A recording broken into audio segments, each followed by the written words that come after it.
y el paciente se queja que no puede respirar o que le duele el pecho. Y en una angina de pecho, Marci.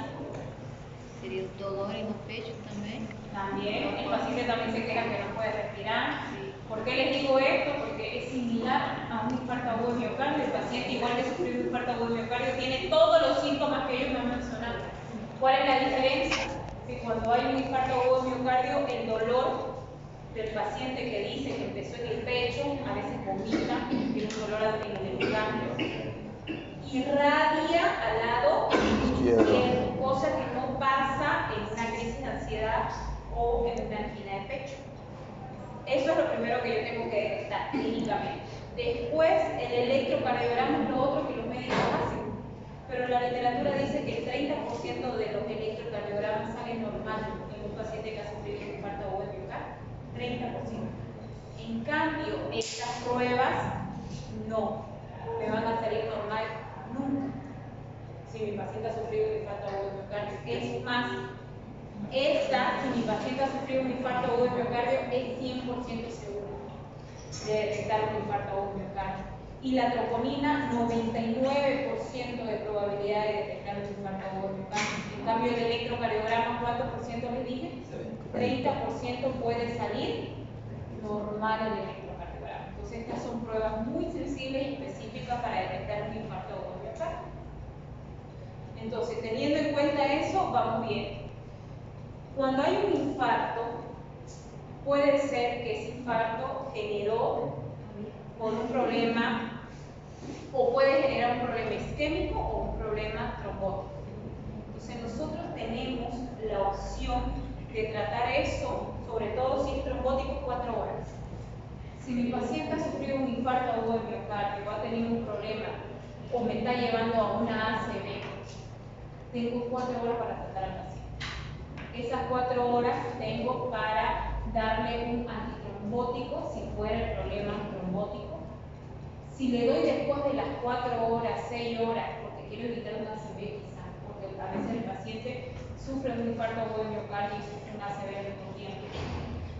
Si yo le doy después de ese tiempo este antitrombótico, después de 4 horas, para evitar, le doy un infarto y quiero evitar una ACV, lo que voy a producir a mi paciente es una coagulación intravascular diseminada. ¿Qué es una coagulación intravascular diseminada? Que mi paciente sangra y trombosa. Sangra y trombosa. Comienza a sangrar y yo le comienzo a poner sangre, comienza a formar coágulos. No puedo controlar eso. Otro de los problemas, o más bien, ¿cuánto tengo tiempo para atender a este paciente? 6 a 12 horas para evitar que haya mucho proceso de necrosis, muerte celular. Entonces, es tratar de manera inmediata. Uno de los motivos que en los países en vía de desarrollo son las causas más frecuentes de un infarto agudo de miocardio es la formación de placas ateromas que nosotros lo conocemos como aterosclerosis. Si ustedes se fijan, la aterosclerosis son las placas ateromas que van formando en los vasos sanguíneos. La Organización Mundial de la Salud recomienda que toda persona que ha cumplido 21 años de edad en adelante, todos los años, por lo menos una vez al año, tiene que hacerse una prueba de perfil lipídico. ¿Por qué? Porque a veces nosotros nos imaginamos una persona con colesterol y triglicéridos altos, nos imaginamos una persona con bastante sobrepeso. Eso es lo primero que nos imaginamos. Pero existe la hipercolesterolemia familiar y hipertrigliceridemia familiar, que son personas súper delgadas, que cuidan su alimentación, que no fuman, que hacen ejercicio y su colesterol lo tienen 2.000, 3.000, 4.000. Acuérdense que el valor normal del colesterol es hasta 200 y el triglicérido es hasta 150. Entonces, para evitar en un futuro justamente la formación de aterosclerosis, la OMS recomienda hacerse un perfil lipídico. Cuando yo hablo de perfil lipídico, hablo de colesterol, de triglicérido y de las 3 lipoproteínas que transportan el colesterol y el triglicérido. Hay 2 que transportan al colesterol y una que se encarga principalmente de transportar el triglicérido. Las 2 lipoproteínas que transportan el colesterol, ustedes las conocen como HDL y LDL. HDL es lipoproteína de alta densidad o llamado entre comillas colesterol bueno. ¿Por qué es llamado colesterol bueno? Porque esta lipoproteína, cuando ve que hay colesterol en mi sangre en exceso, agarra el colesterol, lo lo lleva hasta el hígado para que sea metabolizado.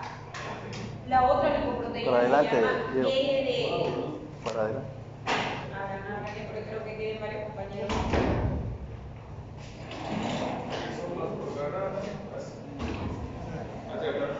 Pasen. No la cierre por completo. Ahí. La otra lipoproteína que tenemos es la LDL, o llamado colesterol malo. ¿Por qué llamado colesterol malo entre comillas? Porque ella ve que el colesterol se está depositando en mi sangre, o sea que se está acumulando en sangre, agarra ese colesterol y lo lleva a las paredes de mis vasos sanguíneos y lo deposita para formar placas de ateroma. Por eso es llamado colesterol malo. Ellas dos, recuerden, transportan colesterol. Y la DLDL, que es la lipoproteína de muy baja densidad, ella transporta principalmente a los triglicéridos. Entonces, cada vez que ustedes lean un perfil lipídico, asocien colesterol, HDL y LDL. Triglicérido, DLDL. Ahora, ¿qué es lo más difícil de poder controlar? Las lipoproteínas. Si yo tengo elevado el colesterol y triglicéridos, en un mes controlo el colesterol y triglicéridos. Máximo 3 meses. Hago dieta, no consumo grasa, no consumo alcohol, no fumo, hago ejercicio. En un mes ustedes pueden ver cómo ese colesterol y triglicéridos va bajando. En 2 meses baja más y en 3 meses lo normaliza. Pero no pasa lo mismo con las lipoproteínas. Ellas tardan meses y años en normalizarse. Por eso yo necesito ayudar para que estas lipoproteínas, sobre todo la HDL, suba en sangre. ¿Cómo yo ayudo? ¿Alguien se acuerda qué debo consumir para ayudar a estas lipoproteínas que suban más? Porque la tengo que tener alta la HDL, porque esa es la lipoproteína buena. Omega 3, omega 6, omega 9, o si no quieren tomar en comprimidos, en tabletas, alimentos ricos en esto, como serían los mariscos, pescados, frutos secos, palta. Es la única forma de que yo pueda ayudar a mi cuerpo que produzca más colesterol bueno. ¿Listo? ¿Y por qué estoy hablando de eso? A lo que han llegado de último, porque es una de las principales causas de infarto agudo de miocardio y nuestro tema de hoy es perfil cardíaco. Entonces, yo les decía acá que cómo podemos llegar a detectar un infarto agudo de miocardio. Primero serían los síntomas, que como médicos lo primero que vemos. Luego pedimos siempre un electrocardiograma, pero ¿qué pasa con el problema de los electrocardiogramas? Les dije que hasta el 30% de los electrocardiogramas puede salir normal y mi paciente que haya sufrido un infarto agudo de miocardio. Lo que no me va a salir normal son mis pruebas del perfil cardíaco. Bueno, ahí son algunas pruebas del perfil cardíaco, vamos a ir viendo alguna de ellas. Por supuesto, estas pruebas de perfil cardíaco yo no las voy a tener en un centro de salud de primer nivel. Por eso que cuando mi paciente ha sufrido un infarto agudo de miocardio o el médico que atiende en el centro de salud sospecha de un infarto agudo de miocardio, inmediatamente deriva a un hospital de segundo nivel. Porque recién en un hospital de segundo nivel yo tengo la opción de pedir las pruebas de perfil cardíaco. ¿Listo? Vuelvo a decir, del número 1 al número 6, en todos los hospitales de segundo y tercer nivel las tengo. La prueba número 7, que van a ver que hormonas, esa sí yo no la tengo, solamente lo tengo en laboratorio como una prueba especial y por supuesto no todos lo tienen. ¿Listo? Vamos a ver ahorita la diferencia. Bueno, comenzamos con la CPK. La CPK, esa abreviación quiere decir creatincinasa. La CPK es una enzima. ¿Se acuerdan qué les dije yo de la enzima? Están en todo mi cuerpo. Esta enzima llamada CPK, creatincinasa, está en 3 partes de mi cuerpo. Está en mi cerebro, está en mi corazón y está en mi músculo. Entonces, cuando yo tengo un problema en el cerebro, un problema en el corazón o un problema muscular, la CPK se eleva. Por eso es que los médicos no piden. ¿Han visto alguna vez acaso que un médico pida una sola prueba de perfil cardíaco y dé un diagnóstico? No. Normalmente ellos piden 2, 3 o 4 pruebas. Lo mismo que pasa con el perfil hepático. El perfil hepático, cuando el médico pide para detectar un daño hepático, no pide una sola prueba. Pide 2, pide 3, pide 4, porque cada una tiene su sensibilidad y especificidad diferente. Esta CPK, vuelvo a decir, la corazón, la cerebro y la músculo. Por eso es que el médico pide otra prueba llamada CPK-MB. La CPK-MB solamente está en el corazón. Pero doctora, ¿por qué no pide directamente la CPK-MB? ¿Por qué no se pide la CPK? Dependiendo. Hay laboratorios que no tienen la CPK-MB porque el activo es más caro, porque el procedimiento es especial, pero sí tienen la CPK total. Entonces va a depender mucho de qué yo tengo en mi laboratorio para pedir. Pero para eso yo tengo que saber todas las opciones que yo tengo para pedir. Ahora ustedes ya saben por qué pido CPK, mejor pido la CPK-MB, pero para que ustedes tengan ese criterio tienen que conocerlas todas las pruebas. Entonces, si yo tengo la opción de pedir CPK-MB porque en mi laboratorio hay, por supuesto voy a pedir la CPK-MB, que es una isoenzima que solamente está en el corazón. Pero como les vuelvo a decir, algunos laboratorios no la tienen y solamente tienen la CPK total. Entonces, en esas situaciones yo tengo que combinar otro tipo de pruebas también. ¿Qué pasa con la CPK-MB?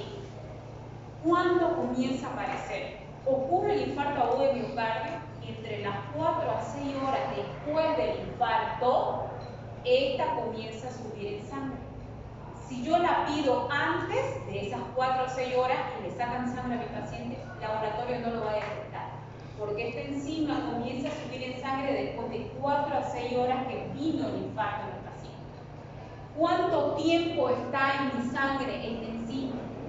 Cuando ha ocurrido un infarto agudo de miocardio, 48 horas después que pasó el infarto agudo de miocardio, esta comienza a bajar y no se detecta en sangre.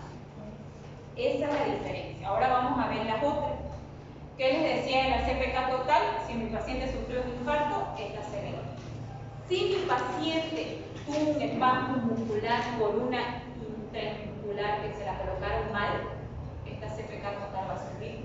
Si mi paciente tuvo un ACV o tiene la enfermedad de Parkinson, la CPK total va a subir, porque acuérdense, está cerebro, corazón y músculo. En cambio, la CPK-MB solamente está en el corazón. ¿Qué pasa con la tercera? Ustedes ya la conocen, la transaminasa glutámica oxalacética. Acuérdense, esta está en el hígado y está en el corazón. Como está en el corazón, es una prueba que forma parte del perfil cardíaco. Y como es una enzima, al ser una enzima está en más de un órgano. Por eso es que esta la piden en combinación con otras para confirmar el diagnóstico. ¿Cuál es la ventaja de esta? La transaminasa glutámica oxalacética, fíjense, comienza a aparecer 6 a 12 horas después del infarto. Tarda en aparecer en sangre. La CPK-MB, ¿cuánto tiempo tardaba? 4 a 6 horas. Pero miren su ventaja. La ventaja de la transaminasa glutámica oxalacética es que está hasta 5 días en sangre. Imagínense esta situación, mi paciente viene de un pueblo. Imagínense que en su pueblo, este señor mayor de edad se peleó con su hijo, hipertenso, 70 años, presión alta. Dijo que porque ustedes van a tener muchos pacientes que dicen, ah, no, yo estaba peleando con mi hija, estaba peleando con mi esposo, estaba peleando con alguien, y esa crisis de ansiedad ustedes pueden sospechar que es un infarto agudo de miocardio. Entonces, imagínense que pasa esto con un paciente de 70 años y está en un pueblo. ¿En un pueblo será que yo tengo un hospital de tercer nivel? No. ¿En un pueblo será que yo puedo pedir todas estas pruebas? No. Entonces, si el médico que atiende en el centro de salud a este paciente sospecha de un infarto agudo de miocardio, lo va a derivar a un hospital de segundo nivel. Imagínense que ese pueblo tarda un montón, 4 o 6 horas en llegar a Santa Cruz. Imagínense que todavía es de noche, no encuentran trufi, no encuentran en qué venirse y esperan que amanezca para venirse al otro día. Llega al otro día, viene a un hospital de segundo nivel. ¿Ustedes creen que ni bien llega al hospital de segundo nivel lo atienden? No, tarda más horas en atender. Entre que le hacen el electrocardiograma, imagínense que salió normal porque existe 30% de probabilidad que el electro salga normal. Hasta que le pidan análisis de sangre, ya pasaron 2 días en todo el proceso. Por eso es importante esta. ¿Se acuerdan la CPK cuánto duraba? 48 horas. Después de 48 horas desaparece su concentración en sangre. Por más que yo le saque sangre, me va a salir normal, como si nada hubiera pasado. Pero en cambio, los síntomas y esta elevada junto con otras que puede pedir, me van a dar señal que ese síntoma que el paciente pasó y que posiblemente era por la pelea, desencadenó un infarto. Entonces, por eso me ayuda el tiempo de estas enzimas que permanecen en sangre. Luego tenemos esta, fíjense, y se los marqué con rojo. Son llamadas cardioespecíficas, porque son específicas para un infarto agudo de miocardio. Comenzamos con la troponina. La troponina es una proteína que tiene 3 tipos de proteínas. Una llamada troponina C, troponina I y troponina T. Cada una de ellas cumple una función especial. La troponina C es la encargada de la contracción. Acuérdense que el corazón todo el tiempo lo que hace es contraerse y relajarse, contraerse y relajarse. Bueno, ¿por qué es llamada cardioespecífica esta prueba? Porque lo que hace es controlar eso del corazón, su contracción y su relajación. La troponina C controla la contracción del corazón, la troponina I controla el relajamiento del corazón y la troponina T controla ambas. Se supone que las 3 deben estar en términos normales. Eso entonces yo debería pedir en un esquema. Isquémico, por supuesto, en un isquémico. Por eso es que tengo que pedir combinado, porque no sé si es isquémico o no, ¿no ves? Justo por eso. Ahora, ¿qué pasa aquí? Por segundo motivo. El primer motivo, ¿por qué es llamada cardioespecífica? Porque maneja contracción y relajación. Segundo motivo, ¿por qué es llamada cardioespecífica? Porque su valor es más cercano a 0. Más cercano a 0. A mí, si me sacan sangre y ahorita estoy bien porque no he sufrido un infarto agudo de miocardio o no he tenido algún síntoma ese día, tiene que ser cercano a 0. Fíjense, algunas literaturas dicen 0,1 para una y 1,6. No, la doctora dijo que tiene que ser cercano a 0 y acá el paciente tiene 1,6 y su valor de referencia es 1,6 de ese laboratorio, pero ustedes como se acordaron que es 0, dicen que tiene un infarto. No. Acuérdense que ustedes le tienen que hacer caso a su valor de referencia de su laboratorio. ¿Por qué puede variar? ¿Qué dice acá? Cercano a 0. No dice que sí o sí tiene que ser 0. ¿Por qué puede haber variaciones, pero no se aleja mucho del 0? ¿Por qué puede haber variaciones? Por la técnica que yo utilice, por el reactivo que yo utilice. Entonces, vuelvo a decir, su valor es cercano a 0. Tercer motivo por lo cual es conocida como cardioespecífica. Miren el tiempo en el cual comienza a detectarse en sangre. 3 a 4 horas después del infarto. Esta tardaba 4 a 6. La transaminasa glutámica oxalacética 6 a 12.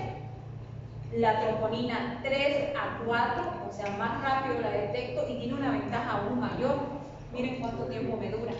Hasta 9 días. O sea, si mi paciente sufrió un infarto hace una semana y no fue detectado, no lo llevaron al hospital, estuvo en casa y cada vez se fue poniendo peor, y yo sospecho que en algún momento ha tenido un infarto por los síntomas que los familiares me dicen, yo le pido troponina. Si su valor está alto, yo puedo tener como parámetro de referencia de días de ese infarto según su valor que me dé.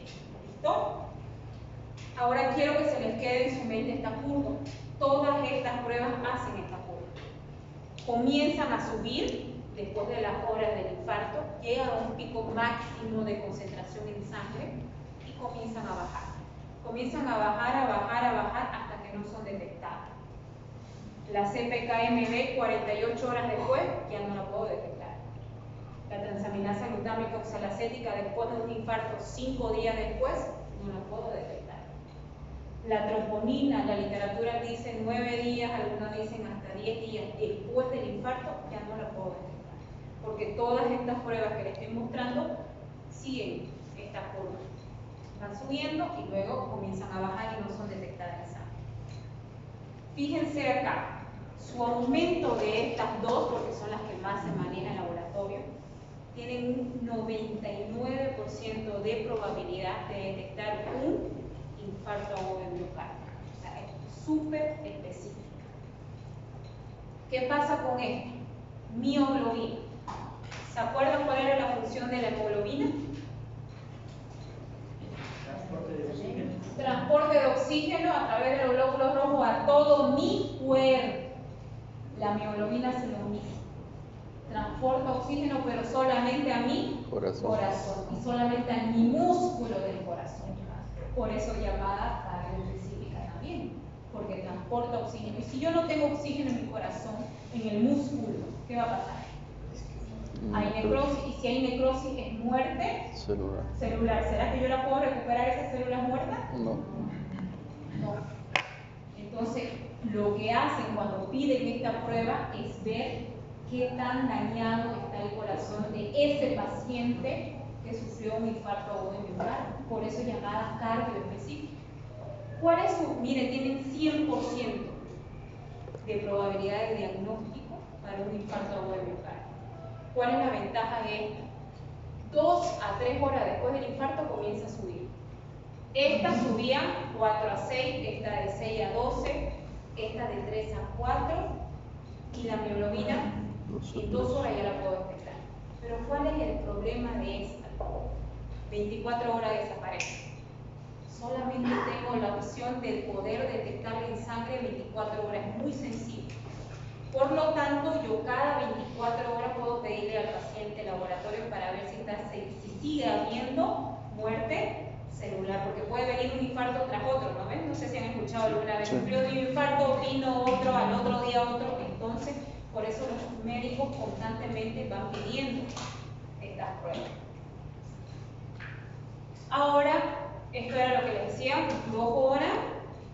Aquí estaba la diferencia de la hemoglobina con la mioglobina, el transporte de oxígeno de ambas. Miren esta, LDH, ustedes ya la conocen, es un marcador de destrucción celular. Cualquier parte de mi cuerpo que se esté destruyendo, esta comienza a elevarse. Por lo tanto, la LDH, que es lactato de deshidrogenasa, es un marcador de todos los perfiles bioquímicos. Yo las puedo pedir en todos los perfiles bioquímicos.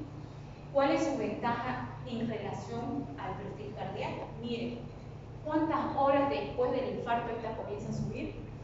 2 a 24 horas. Pero tiene una ventaja aún más.